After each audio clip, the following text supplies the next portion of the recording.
Welcome to Metro Echo. Today, we're going to be talking about Kendrick Lamar and his NFL halftime performance.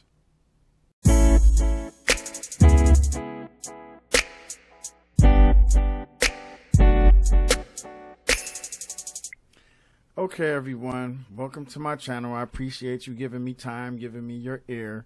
I have a few things I want to discuss. I stumbled across some videos and some clips that I got that I think is interesting, that pretty much sums up what's going on right now when it comes to the whole Kendrick Lamar performance. There's some, half of the country, we're a country divided, you know what I mean? And Trump winning the presidency has emboldened and gave these supremacists a sugar high. So now they feel like they can just say anything or do anything, and they're the leader of their leader, not mine's, not other people's, but their leader, which is Trump. If he can get away with anything like he seems to be able to do, then they feel like they can say whatever they want to say, do whatever they want to do. So this is the country that we're living in right now at the moment. I have this clip from one of these mega dudes, because that's really what he is. I want you guys to check it out, right? I'll get with you on the other end, and let's create a conversation, because this is just really, it's sad what's going on with the country right now. So check this one out right here. Kendrick Lamar was the worst halftime performer that the NFL Super Bowl, in my opinion, has ever seen in terms of overall enjoyment of his performance by the average fan. Most people don't know him. Rap doesn't translate that well to a big stadium. I didn't think the audio was very well broken out. He's got so many lyrics that are unplayable that they had to constantly bleep out things. I think the vast majority of the 100 million plus people watching this performance thought, like I did, that it was crap. There are other people that I think would have been a far better choice. My top two: Morgan Wallen, Taylor Swift. Some of you are going to be stunned by this. I'm going to defend Taylor Swift first. I like Taylor Swift's music. I disagree with her politics. I think she has awful choice in who she votes for. But I think that Taylor Swift, as musicians go, is actually a pretty good role model for little girls. I think Morgan Wallen would be an incredible choice. He's selling out NFL stadiums all over the country. He's got a lot of songs that people know. He also knows how to play a stadium. He would put on a show. I just think it's not a difficult call. The goal of a Super Bowl performer halftime should be to have the biggest possible audience with the largest number of people imaginable who know your top songs, and also, frankly, have songs that don't have to be completely edited in order to be able to play the songs on television without there being FCC violations. To me, this is not a challenging situation. I think the NFL blew it with Kendrick Lamar. And there are other rappers that I thought were great. I thought the NFL killed it when they had Dr. Dre, Snoop, Eminem. I think Kendrick Lamar was a part of that too. Was it the LA Super Bowl halftime show? I thought that was amazing. There are ways to do big time rap performances inside of a stadium venue in a super entertaining way. But everybody knows those guys because they've been around since the 90s and the early 2000s. Everybody, when the bars start on the song, you know who they are. That's not true for most people with Kendrick Lamar. The goal should not be to only appeal to a small segment of the overall audience.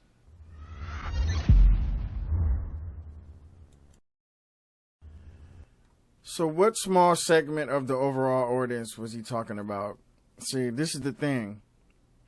He was really just talking about the white population. Let's just keep it real. Let's just be honest. He wanted Kendrick Lamar to appease to the white audience. And, that's usually how it goes for black athletes and artists and entertainers. They usually want us to, quote unquote, shut up and dribble the ball, or shut up, throw the ball, shut up and sing, but don't speak about your troubles, your oppression, your struggle. The minute you start talking like that, white America shuns you. They get mad at you. They tell you, you are, that's not good. That's not professional. You shouldn't be talking like. They get mad. You know what I'm saying? So that's basically what happened. It wasn't for them. The performance, the subliminal messages and things of that nature wasn't for them. You see how he just was talking about, he couldn't even understand what he was saying. He talked about the audio. I mean, he just found everything wrong with the performance, which I thought was an amazing performance from Samuel L. Jackson. Serena doing the crip walk. Me being a Los Angeles native, it really resonated with me. You know what I mean? And I didn't see the things that people were complaining about, talking about it was boring, and I didn't, it's like, and I really had a problem with the black people that has a problem with it, because this is Black History Month. That was a historical event, right? He broke some records. He beat Michael Jackson in performance views, and I think if I'm not mistaken, he even beat the moon landing. When we landed on the moon, the views that everybody, were looking at on the TV when we supposedly made it to the moon, right? So he broke a lot of records and things of that nature, and we never can get credit. We never can get credit where it's due. It's always, has to be a problem, I think the NFL was just a little too black for white America, because like I said, they were on this sugar high because Trump won. So they felt like we shouldn't be doing, we should be, just, keeping our heads down and just like not celebrating the fact that it's Black History Month,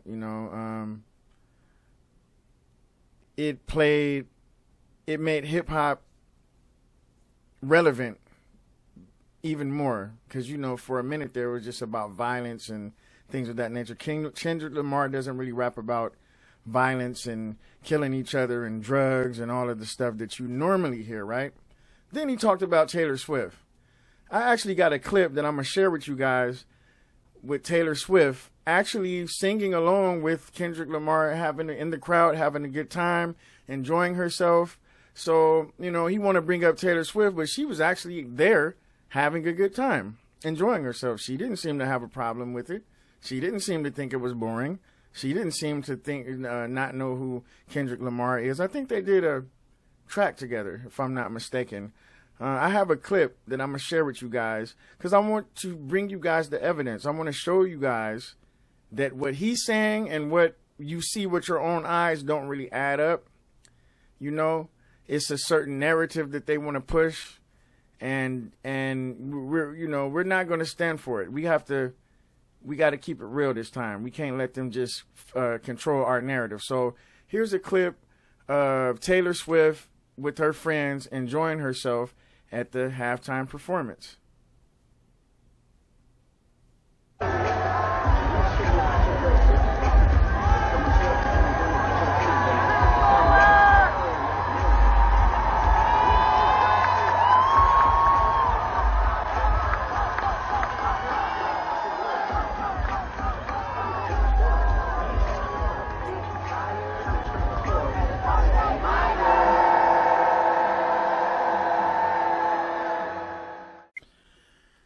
Now check that out, folks. Taylor Swift, amongst some black people, having fun. Looks like one of her friends was a sister, So it's like the world is changing. The country is changing. America is not what certain people wish it was or what it used to be. And I think it's tearing people up, even regardless of even when Trump is the president, regardless, it's still going to, it's still, people are working, people are coming together. They're not really, they're not really going with the mega thing. Of course, there's going to be a group of people who want America to go back to what it was when white supremacy and white people ran and controlled everything. And, we were just like, working for them and under oppressed and under them. And, they want that. It's a segment of the population who actually wants that to come back. That's what make America great again is. That's what people fail to realize. When was it ever great for us? So obviously Trump ain't talking about us, because when was it ever great for us? See what I'm saying? It's right. It's right in our faces. This stuff is right in our faces, So I'm just proud of Kendrick Lamar. I think he did a good job. It is Black History Month. And that's another thing. We can't even have a month. We get 1 month as much history as we have as a people and descendants of Africans and the indigenous Black people who were here on this continent before, Christopher Columbus came. We have a rich history, and we only get 1 month. And then the 1 month that we get, we can't even have that in peace, because we got people complaining and dissing and disrespecting and trying to, it's like, this is crazy. We can't have anything without somebody, we can't do anything without somebody finding a problem with it. And I have a problem with that. It's bad enough that we have no capital. We have no, we don't own enough businesses. We don't own a piece of this American pie. Only what 1 or 2% are actually doing good as far as Black people go. We don't control our own communities. Foreigners come in our communities and open up nail shops and 7-Elevens and all these things, and they take money out of our communities and turn their nose up at us and don't even respect us. You know what I mean? So, and then when we get Black History Month, we can't even do that. Can't even have that without some MAGA people complaining. It's crazy. It's disheartening. It's upsetting. But now comes the good stuff. I came across some other brothers that really break it down in the way where the way that was going over a lot of people's head that was saying it was boring. These brothers break it down pretty nice. The halftime show wasn't supposed to be entertainment. It was a message laced with symbolism about our government and control. In the lyrics, the revolution about to be televised. Right time for the wrong guy. Kendrick warned the audience to pay close attention. Samuel L. Jackson dressed as Uncle Sam, a national personification of the United States, symbolizing our government and our military. Uncle Sam represents patriotism and national identity. But with Samuel L. Jackson playing Uncle Sam, Kendrick was making a statement. He was telling his people to get ready. The division of the American flag highlighted the division in America. The Crips dressed in blue, the Bloods dressed in red. Together, they symbolize our country coming together in unity. The stars and the stripes were divided, illuminating the division in America. Serena Williams' hands shone, lifting the people up. This was more than just a halftime. Now, see, fellas, ladies and gentlemen, people, I'm not going to hold you up too much longer, but you get the picture. You get the point. I hope so. I hope it's still not going over people's head, that it was a lot deeper than just some ghetto people out there rapping and, saying stuff that you can't understand. And I didn't understand what they were saying. And, maybe because your spirit is not meant to understand that. If you can't understand that, it's not meant for you to understand that. And that go for some of you, Black folks too. Some of y'all don't want to hear, some of you guys are happy, comfortable slaves. Some of you guys are comfortable slaves, to be honest. I got one more video one more clip that I'm going to run across you guys, and then I'm going to end it. I don't want to hold you guys up too much longer. For those of you who did stick around this long, I really, really appreciate that. Make sure to like and subscribe, because it really helps my channel out and help my channel grow. I appreciate your time as always. So I got a little bit longer to go. I have a video that I'm going to check out. This is another brother who breaks it down pretty good. Pretty good. I liked how he broke it down, and it made perfect sense, you know. And there was a lot of other breakdowns too that were pretty interesting. So, you know, without further ado, check this one out right here. You know what's funny? The same people saying they didn't like Kendrick Lamar's halftime show are the same ones who told LeBron to shut up and dribble. Worst Super Bowl halftime show ever. Kendrick Lamar at the Super Bowl was whack. It was one of the worst halftime shows in recent memory. What in the Sam Fudge is this dude even singing? I'm going to say it one more time. The same people saying they didn't like Kendrick Lamar's halftime show are the same ones who told LeBron to shut up and dribble. Y'all really just want black folks to dribble the ball, throw the pass, sing the song, dance the dance, basically shuck and jive for your entertainment. But the moment we give you more, suddenly it's, oh, they're too loud, too ghetto, too serious, not fun enough. Like, what did you expect Kendrick to do? Fly in from the fucking ceiling? Ride in on a damn elephant? He's a rapper, not a circus act. Kendrick's art isn't about flashy distractions. It's about substance. His halftime show wasn't designed to make you feel comfortable. It was designed to make you think. Take that line he dropped. 40 acres and a mule, this is bigger than the music. You know how heavy that is? That's not just a clever lyric. It's a reference to a broken promise. After slavery was abolished, black people were promised 40 acres and a mule to build a life, create generational wealth. But guess what?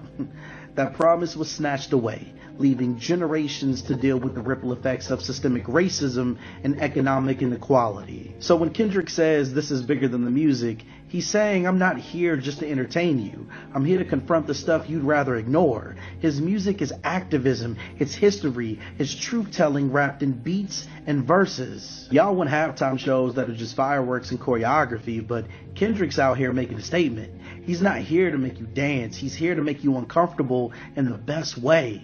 Because that's what real art does. It holds up a mirror and asks, are you really paying attention? So yeah, maybe you didn't enjoy it. And with that, family, I appreciate you checking me out, and I'll see you at the next video.